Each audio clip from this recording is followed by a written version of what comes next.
I would say to all those people that were complaining at me for getting hands-on experience with the new Nikon Z7 that they could shut up now, but I'm sure they'll complain about something. It is the case that I always actually take hands-on reviews of any camera extremely seriously because I not only don't want to catch flack for inaccurate hands-on reviews of cameras or lenses, but I'm actually quite fond of the fact that I take camera and lens reviews very seriously because I don't sell anything, including t-shirts or hats, and no affiliate links. So, and by the way, anybody that's calling me a Fuji fanboy for dumping on the new Nikon camera before getting my hands on it, which I had a little over an hour and a half today with the Z7. But yeah, those thoughts are misguided. They're extremely misguided. I would have been the first damn person to praise this camera if it were something awesome. I would have said, hey, this is great. I caught tons of flack for saying the Nikon D500 was incredible and that everybody should go out and buy one. It would be a legendary camera. Had a lot of people telling me I was totally full of crap, $2,000 for a crop sensor camera, and I was the first person to review the Nikon D500. I was proven 100% accurate. Nikon sold the crap out of that camera.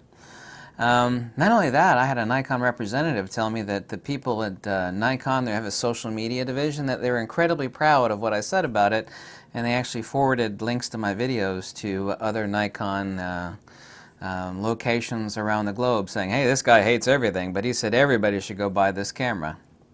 So I'm sure Nikon is really upset at me now because I'm going to do a mini review. Say a mini review, since I obviously didn't test the video features. I only had an hour and a half with the camera. It does not take me long. It only took me about 35 minutes to completely evaluate the camera.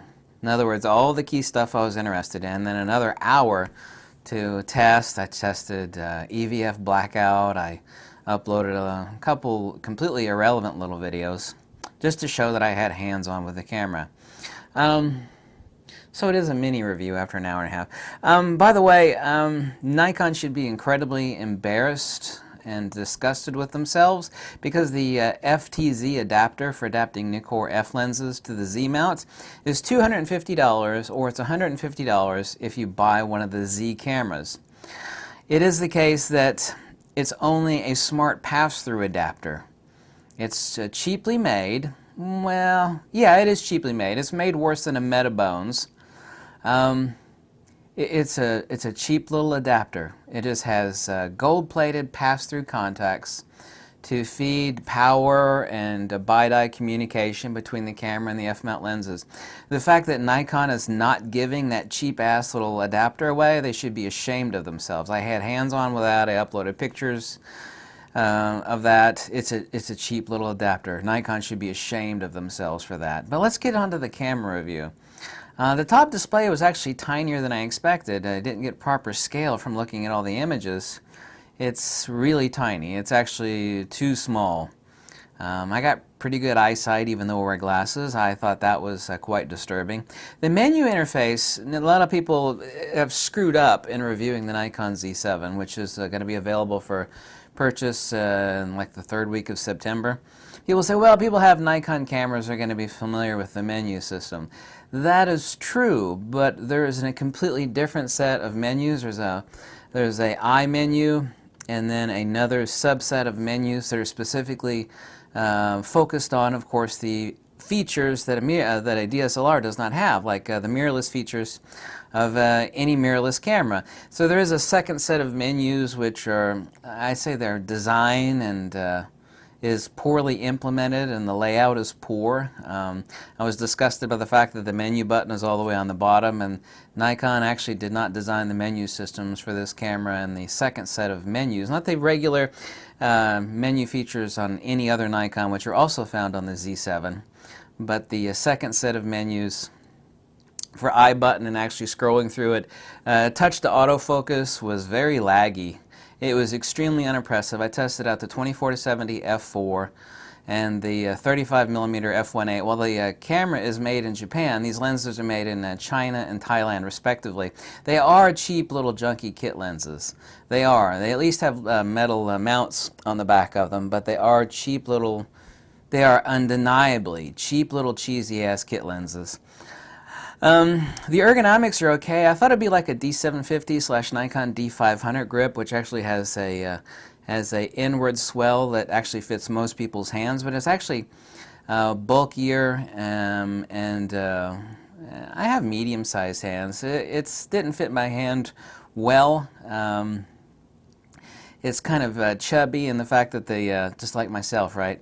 Didn't fit my hand well. I actually found the ergonomics uncomfortable, but ergonomics obviously are extremely subjective, but I did not like the ergonomics as well. One thing that I found quite amazing is that the camera is extremely lightweight. The grip is more bulged and rounded, and it's less comfortable. It's the XH1, for example. I've not heard of a single person. This is only basic comparison. Nobody ever really bitches about the Nikon D500 grip or the grip on the XH1 Fuji, for example. I think a lot of people are actually going to complain about the grip on the Z7 and Z6, which have the exact same body and frame and ergos. Continuous autofocus stinks pretty bad. I was not able, in addition to testing video, able to test low light autofocus. That's why I'm calling this a mini review. But continuous autofocus did stink. One thing I was actually surprised of is that the actual transition between near and far subject and going back and forth in continuous autofocus was smooth. It wasn't herky-jerky like whant, whant, whant. This has been an issue with like some early Fujifilm and Sony firmware on their mirrorless cameras where it would actually jump between points, and there wasn't actually a smooth, buttery transition between the near and far in your continuous autofocus. I was extremely pissed. I have to say, I was pissed as hell that they stuck that cheesy little PASM dial. Call it a douche dial, which is exactly what it is. They stuck that cheesy little PASM dial. That's a dial that once you set it, and I leave everything in aperture priority. Obviously, I'll put things in the manual, here and there. Like I shoot everything in manual on indoor events and use flash compensation. So you'll change it here and there. But once you have it set, you never change it. So you got a single tier dial that you never change. So there's really only two dials in the camera, a front command dial and a rear dial, which is actually top mounted but is rear accessible. Is missing sufficient interfaces on the camera. The camera was clumsy and ill-conceived by Nikon. EVF blackout in the electronic shutter mode is bad. The shutter is absolutely noisy as hell. It's just noisy as hell. I uploaded a small video of that since people want to know the shutter release sound. The mechanical shutter. Most important thing, and I'm really careful about writing some of these important comments, and this is one I have outlined in red, and I made sure that this is deadly accurate because Nikon absolutely kept saying over and over again, mirrorless reinvented. Mirrorless and reinvent. Absolute 1000% joke, Nikon. Nikon, the launch video, I swear to God, they said mirrorless reinvented like 100 times. There is nothing reinvented about this camera, nothing. And here's a really important statement that I take very, very carefully and very seriously, and I thought about these important points that I actually have highlighted on my screen here. And I mean this dead serious. There is nothing on the Nikon Z camera that stands out as, wow, neat, that's so cool, love it, I want to get it. Nothing at all. Nothing stands out on this camera. Nothing. Nothing. I really do mean that. I love Nikon a lot. I got their logo tattooed on my hand. I've got more of their cameras and lenses than you could shake a stick at. I said, if Nikon came out with an amazing product, I'd be the first person kissing Nikon's butt and talking how wonderful it is. I would be. I don't carry water for anybody, okay? The base menu, like I said, is the same as Nikon DSLR as far as the layout, but the new menu system is crummy and poorly implemented for the mirrorless functions in the I button and menu setting for changing those settings for like continuous autofocus or your AFS mode. You obviously, AFS versus the type of modes, a single, 4-point. You also have fewer modes, and Steve Perry pointed this out in his video, even though he didn't have hands-on with the camera. This camera has fewer autofocus selectability and customization than a bleeping cheap Nikon D7500. Like I said, the camera is made in Japan, but the cheap little kit lenses, 24-70 f4. It was, I knew it was cheap looking at the videos and the images of this until I had hands on with it, like, oh crap, This is a cheap-ass kit lens. They're just cheap. They're just cheapo kit lenses. They are cheapo. Of course, we're talking about the camera here, not the lenses, but these are the lenses actually released at launch. Nikon, you could have at least released one decent lens at the launch of these cameras instead of 3 Junko kit lenses. Big mistake, Nikon. No bottom button contacts. There is absolutely zero possibility for vertical grips, and no, there's no ability to do anything else inside the battery compartment. There are only power feed contacts, which I did look, inside the battery compartment. The Nikon representative, what's his name, Mark Smith or something like that, he even said that no, there's not going to be a vertical grip, it's going to be a battery grip. There's not going to be any buttons or dials or selectability for improved or vertical function capability. There's not going to be a vertical grip for this camera. There are no bottom button contacts for adding anything like this on this camera. It's not possible. Continuous autofocus on moving subjects, of which I only tested it twice, is bad. I tested that with the 35mm lens on the Z7 and the 24-70 f4. Like I said, it is more lightweight than I expected. It was substantially more lightweight than I expected. I was told by someone else who had hands-on with the camera, and I was lied to, that the beefy card door / thumb rest was really beefy, but that's 100% lie. I looked at it very, very closely. As someone that fixes cameras, that is a bad design flaw. I said that initially on looking at all the images, and someone said, no, it's really beefy. I was like, oh, okay, I'll wait till I see it. That's a lie. It's not beefy at all. It's a cheesy little pop-out card door. But the important thing is that all the pressure, most of the pressure off the back of the camera rests on the back portion of that L-shaped card door bracket where your thumb rests. And that is going to break off. That's a design flaw. So there's a definite design. Is that just your opinion? No, that's a design flaw. Nikon should not have done that. Most of the back pressure is on that card door and it will fail.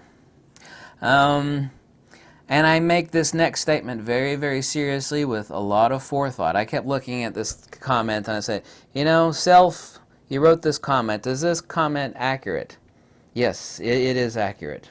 So I don't say this lightly. This is 100% de facto a hobbyist camera. It is a hobbyist camera, period. People say, well, professionalism is what you do with it. Yeah. Exactly true. It's a 45 megapixel camera. You can slap your Nikon glass on there, go out and take some great portrait shots, some landscape shots. No paid work since it doesn't have a dual card slot. This is a hobbyist camera. I'm not talking about what someone is capable of doing with it. Okay, so please don't bring up that point, even though that is correct. This is a hobbyist / advanced amateur camera. Despite the fact that it is $3,400, despite the fact that, yes, it does have a 45 megapixel sensor, it is not a professional camera. No way in hell. I've actually laughed my butt off for the past week and a half. People saying, oh, it's a professional Nikon Z7. It's not a professional camera. It's not. Even a D7200 Nikon is a more impressive camera than this is. Even Steve Perry, everybody likes Steve Perry, even if you hate me. Why don't you he made a video 4 days ago saying, hey, even my cheap-ass Nikon D7500 is a more professional camera than this Nikon Z7 is. It has more selectability and autofocus point customization for the wildlife photography that I do. Even he told you that. If you don't take my word for it, why don't you take his word for it? I've had hands-on with a camera. He hasn't, but he was going off the information. He's accurate and I'm accurate. We're both saying the same thing. You know, it should mean something in your brain when people that I really don't get along with, that being the guy with the big hair and Regis and Kathy Lee channel, when I'm agreeing with all of these people that I generally never agree with, we're all saying the same damn thing. That should make you go, geez, this guy that never agrees with these people all of a sudden is agreeing perfectly with the exact same stuff that they said. He's had hands-on with the camera. Actually, most of the people at the New York launch of the Z7, they themselves said they only had about an hour with the camera. Well, I had nearly twice that much today. It wasn't enough for like a full, deep review, but I don't need that much time with the camera to evaluate it, much less still with a Nikon. Even though it's a mirrorless Nikon, it's still a Nikon. The menu systems are very familiar. This camera is a poor camera. Let me make a very specific statement. I thought about this statement specifically as well. At $3,400 for this camera is the same price, well, a hair more, than a Nikon D850. Nikon should be ashamed of itself. Anyone considering this camera over a Nikon D850 is 1,000% insane. Absolutely bat crap insane. You are insane. I don't care what you buy. Whatever makes you happy, whatever tickles your pickle, buy it. Fine, great. I don't make a dime. But you're crazy to think about buying this camera over a Nikon D. Even over a Nikon D750, which has had 3 recalls for Christ's sakes. It's even superior to a Nikon D750. And that's a camera I haven't mentioned in a long time because of all the damn recalls on it. One thing I found incorrect, the camera store who now does videos for DP review, what's his face there, the guy that has the fuzzy beard, he said that he was complaining about the 2 front function buttons, that he's not able to, I don't have long fingers, but he was complaining about the front function buttons not being able to touch it. I found that to be absolutely totally incorrect. You know, I don't have long fingers and I had 0 problem with the lens mounted touching those front function buttons. I didn't have to shift the camera to reach in to grab it more. Just holding it normally like I would with photography, I was able to hit those buttons fine. So I found that one complaint of his to be completely invalid. The only intelligent conclusions that you could actually make of this camera is that Nikon does want their foot in the door in the mirrorless market. So they rolled these 2 turd muffins out. They didn't fling their body into the room of mirrorless, if you will, metaphorically. They just wanted their foot in the door, and it shows. And I want to say something else that's really hardcore and serious from the heart about this camera. Honest to God, other than the high price and the 45 megapixel sensor, which is nice. No one's complaining about the output on this camera. This is 100% not more, and I mean this hardcore. This is a Nikon D5000-ish, I said D5000-ish level camera that's had a sex change into a mirrorless camera. That's slightly funny, but I really mean that hardcore serious. For $3,400, this is a Nikon D5000-ish level camera that's had a sex change into mirrorless. Ask me again why I didn't post any images. The representative that had these cameras, and he's a really awesome guy, I think he's one of the coolest cats on the planet, he was scared to death. I haven't seen anybody that scared in a long time. The XQD card was taped shut with yellow tape, and it did have a card in there, but he was scared to death. I was like, you know, I would never do anything to offend that guy, because he's an awesome dude. And he said, you know, he'd get in big trouble if any images were taken. He was given specific orders by Nikon, no images out of this camera. I know people up in the New York event were able to do that, and they were warned by Nikon, hey, this is a pre-production camera, the images output in the future might be slight. That's also nonsense. Nikon corporate said that, but that's BS, because there are thousands and thousands and thousands of these cameras stacked up in a warehouse somewhere right now ready to be shipped, and this nonsense about, oh, it's only a pre-production camera, you can ignore that completely. That is nonsense, and I know it for a fact. Okay? There are thousands of these sitting in warehouses. This pre-production stuff, that is the final camera. Okay? It is the final. Anyway, the guy was extremely nice. I was not able to get any images off of it because, you know, it was like, if images made out of that camera and it got back to, you know, since it would have the serial number of the camera, they would be able to trace that serial number to the person that had the camera in their hands at the time. So I was not able to get images off of it. I'm sure the output and all other reports that the output is awesome out of this camera, but that's not what I'm reviewing. Obviously it has awesome output. So does a 4x5 camera, and it takes you about 20 minutes to set up to take a single shot. No one's talking about the output. So honest to God, other than the high price and the 45 megapixel sensor, this is a Nikon D5000-ish level camera, and that is just disgusting. It is disgusting, and I do mean that seriously. Nikon should be ashamed of these cameras. And listen, you start calling me a Fuji fanboy, I mean, let me be slightly crude, just very slightly crude, and just say, let's cut the crap on this stuff, okay? I love superior cameras. I own a crap load of Nikons. I took the Nikon D850 to Florida with me. I had a lot of fun shooting it. I took it and the the Fujifilm GFX medium format. Don't give me this nonsense like, oh, I'm trashing Nikon because I'm a Fuji fanboy now. Don't, please. Let's just be honest. Let's please just cut the crap because life is short, and let's not pull that stuff on anybody. If Fuji screwed up anywhere near as bad as this, I would be attacking them the exact same way. If Fujifilm's next camera is just some sort of horrible turd muffin, I will do the same thing to them. I take reviews seriously because it actually is a dagger in my heart to think that someone, you know, you're never going to make everybody happy, of course, but it's a dagger in my heart to think that I did a completely horrible review and someone went out and they like sent me an email saying, hey, I bought this camera off your recommendation. It's not what you said it is at all. It sucks. I hate it because of this, this, and that. I mean, that actually burns me up, and not in anger, but I mean, it burns me up in a sadness sort of way. So I would not do that to anybody. I mean, I love Nikon a lot. I got a lot of Nikon stuff. I got a lot of Fuji stuff. My loyalty to them is only if they put out an awesome product at a great price. And Nikon should be ashamed of these cameras. And I mean that hardcore. You know, if I'm lying, I'm dying. I mean that hardcore. For the same price and same megapixels, this is a much more, let's just talk about the differences compared to a Nikon D850. Both are basically the same price. Both have the same megapixels. This camera is much more lightweight, especially with the kit lenses. These cheap little junky kit lenses are very, very lightweight. And I'll talk to you about in a second the one person that should consider buying this, one type of person that should consider buying this camera. This camera is much more lightweight than the D850. However, it has about what I consider to be 1/3 or 1/4 the performance of the Nikon D850. You're just absolutely bat crap crazy if you think about buying this camera over a Nikon D850. Inferior autofocus, inferior buffer, inferior autofocus point selection. These aren't my opinions. These are facts. No vertical grip options. Fact. Only a battery pack. There's one person that one type of person that should consider getting this, and I'm not saying this jokingly, only very slightly, but seriously.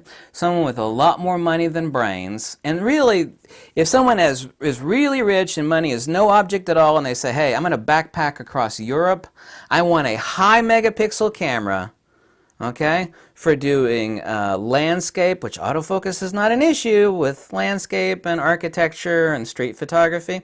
So if someone is traveling really, really light, like my multimillionaire buddy, like backpacks around Europe, total cheapskate, right? But he loves doing it.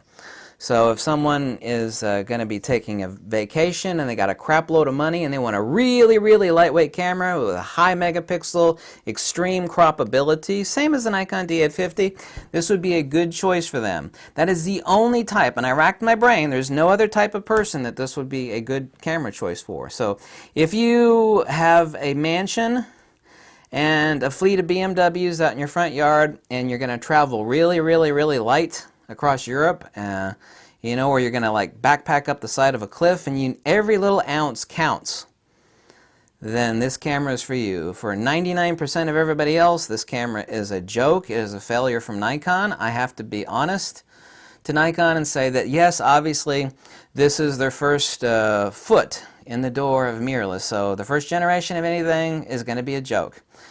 Not always the case. Now the X-T1 Fujifilm, for example, and I'm only using this as a comparison, it only had one card slot, and there were more than a few deficiencies that were fixed in the X-T2, okay? But Fujifilm listens as a company. I'm not comparing Nikon to Fujifilm right now, but that actually camera had a lot of input from users.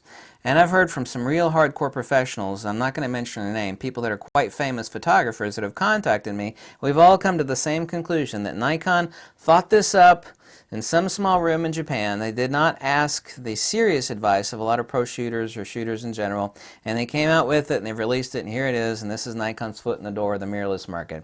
And it shows. It shows what a failure it is. And Nikon, I got a question for you. You want $250 for the FTZ adapter? You should be sickened and ashamed of yourself. Here's something else. If you took someone else that was able to evaluate the quality of something, and right about now I'm about to recommend a Sony product, believe it or not, and I don't like the damn camera at all. But if you had 3 cameras here, one of them was the Z7, which you knew is $3,400. Then you had the Fujifilm X-H1, which is, I know it's a crop sensor, but just shut the hell up a minute, $2,000 camera. A $2,000 Sony A7 III, full frame, right? You say this camera's $2,000, this camera's $2,000. Based upon what this is, go use it for a day and tell me what you think this camera should be. Now, understand that it's 45 megapixels more than the rest of these, and it's full frame. This one camera is full frame. Someone would come back to you and make a logical, intelligent conclusion that the Nikon Z7 is between a $2,200 to $2,600 camera. Fact. Based upon the sensor and what it is, everything. It's like, this is a 2040. Considering this one is made a lot better, the ergos are better, the menu's better. This one's 2,000, this one's 2,000. This camera, for what it is, all magnesium body, made in Japan. 2 of those are made in Japan, the X-H1 and the Nikon Z7, and of course we have the Sony A7 III. Someone would come back, if they're completely logical, robotic, they would say, the Nikon Z7 is a $2,200 to $2,600 camera. Period. You can't argue with that because you know it's true. If you want to argue with me, you're going to lose. We'll have a debate about that. And at the end of this, even though I despise and can't stand Sony for countless reasons, poor ergonomics, the fact they're a consumer electronics company, not a camera company, customer service sucks, bad weather sealing. If someone had, it's like, well, my funds are limited, I've been saving up for a Nikon, but I gotta have full frame. $2,000 only. $2,000, $3,000. It's like, go ahead and buy a Sony A7 III. He said, what? He recommended a Sony? Yeah, if those are your 3 choices, and you must have full... Now, Fuji's making the best cameras. That's not my opinion, that's a fact. But we're not talking about Fujifilm or Sony here. But someone said, I must have a full-frame camera. $2,000, $3,000, somewhere right around there. Don't have any lenses. It's like, go ahead and buy the Sony A7 III. Nikon should be ashamed of themselves, and everybody else that's going to call me a Fuji fanboy for saying that, I'm telling you right now to cut the crap. Really, seriously, just cut the crap, because I'd be the first person kissing Nikon's ass right in the crack if this was an awesome camera. Look in my eye and tell me I'm lying about it. I don't sell anything. I don't make a damn dime, no matter what you buy. Okay? All these people say, oh, you're just attacking the Nikon mirrorless because you're a Fuji fan. Shut up with that crap. Okay? Excuse me. I'm being gentle. Just shut up about that nonsense. Okay? I praise quality and value. Okay? That is exactly what I praise. I never bought into mirrorless. Well, sure you do. You got 6 mirrorless cameras. No, I bought into quality. I love the piss out of my GFX. The X-T2 is easily right next to the Nikon D4, Nikon D3, a legendary camera. I've taken that friggin' ass camera everywhere with me. I praise quality.